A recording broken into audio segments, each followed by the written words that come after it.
नमस्कार दोस्तों, आप देख रहे हैं भारतीय टीवी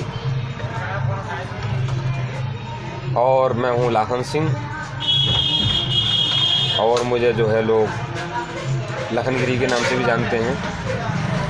मैं आज आपको एक बहुत महत्वपूर्ण बात बताने जा रहा हूं। शायद आपने ना सुनी हो, सुनी भी हो सकती है, ऐसा नहीं है कि ना सुनी हो, लेकिन बुजुर्गों के मुंह सुनने मिलेगी। कुछ ज्ञान ध्यान की बातें हैं, ज्ञान ध्यान की चर्चा कर रहा हूं मैं आपसे।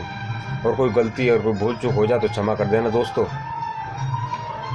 एक वाक्य आज मेरे सामने आया कि कुछ लोग वापस से बातें कर रहे थे कि साहब होनी क्या है, होनी क्या है।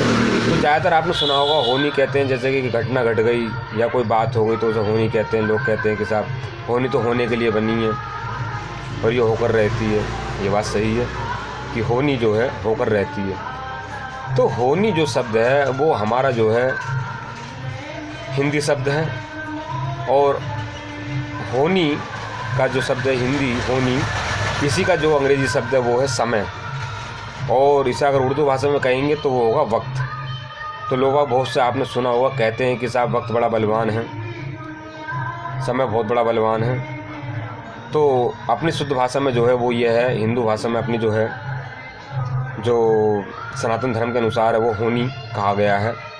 तो होनी जो है बलवान है और होनी होकर रहती है। तो होनी कहाँ है और होनी क्या है, होनी किसके अधीन है और किसके अधीन नहीं है। तो प्रिय दोस्तों, मित्रों, होनी जो है, जो समय है, ये किसी के अधीन नहीं है और ना ही आज से किसी का अधीन हुआ है। एक जगह है जहाँ ये अधीन है। अधीन क्या है, उसकी अर्धांगिनी है, और वो है हमारे शिव शंभू भोलेनाथ, जिनके साथ माता पार्वती होनी के रूप में मौजूद हैं। क्योंकि भोलेनाथ स्वयं शिव शंभू हैं, उनके ना आगे कोई ना पीछे कोई, यानी कि सर्वत्र हैं। जाके कल्याण हेतु पूरे ब्रह्मांड उन पर टिका हुआ है और कण कण के वो वासी हैं। वही महेश हैं और उनके संग जो उमा हैं, माँ उमा अर्धांगिनी के रूप में, माता पार्वती के रूप में उनके संग हैं। तो यही होनी है, और होनी जो है होकर रहती है। हाँ, कुछ कम हो सकती है अगर हमारे जो हैं कर्मों के अनुसार, कि हम इंसान हैं, दिमाग हमारे मालिक ने हमें हमारे पास दिया हुआ है, हम जानवर नहीं हैं। होनी जो है वहाँ कुछ कम प्रभाव डालती है अपना, जहाँ मनुष्य प्रभु का स्मरण करते हुए, भगवान भोलेनाथ का स्मरण करते हुए, इस महाकाल का स्मरण करते हुए अपने जो हैं सही कामों को अंजाम दे, बुरे कार्य से बचे।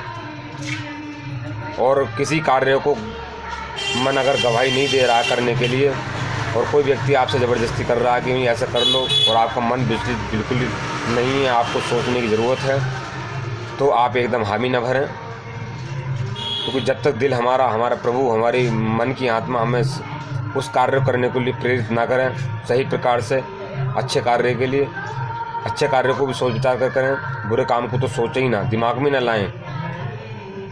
तो ये होनी का जो मतलब था मैंने आज आपको बताया है। और कोई जानकारी आप लेना चाहते हैं ज्ञान ध्यान की, तो शायद मैं कुछ कोशिश करूंगा आपके सवालों को उत्तर देने के लिए। कोई मैं इतना बड़ा कोई वो नहीं हूँ, भगवान नहीं हूँ, संत नहीं हूँ, एक छोटा सा नादान अज्ञानी हूँ। मैं भी अपने गुरु का छोटा सा चेला हूँ, और अपनी जैसी भी भक्ति होती है मैं करता हूँ। क्योंकि प्रभु तो कण कण में वास करने वाले हैं, हर जगह उनका वास है। तो कहाँ प्रभु को ढूंढने जाऊँ, ये गुरु का आदेश है। अपने बिजली की दुकान करता हूँ छोटी मोटी।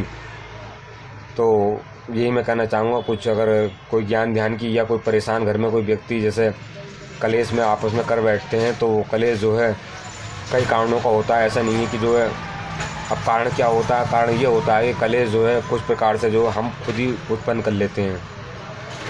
हम किसी चीज़ को जो ज़बरदस्ती पाने की कोशिश करते हैं, और जब वो नहीं मिलती है तो हम चिड़चिड़ा जाते हैं।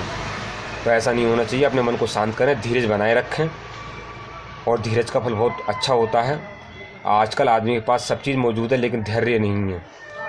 अगर धैर्य जिसके पास है उसके पास सब कुछ है, ना होते हुए भी सब कुछ है, और जिसके पास धैर्य नहीं है और उसके पास सब कुछ है, तो उसके पास सब कुछ होते हुए भी धैर्य नहीं है तो उसके पास कुछ नहीं है। तो मेरे प्यारे मित्रों, दोस्तों, सबसे पहले अपने पास धैर्य करें, धैर्य को धारण करें, उसके बाद अपनी भक्ति करें, तो आपको निश्चित सफलता मिलेगी। ये मेरा मानना है, 100% मानना है। तो सबसे पहले आप जो हैं धैर्य धारण करें।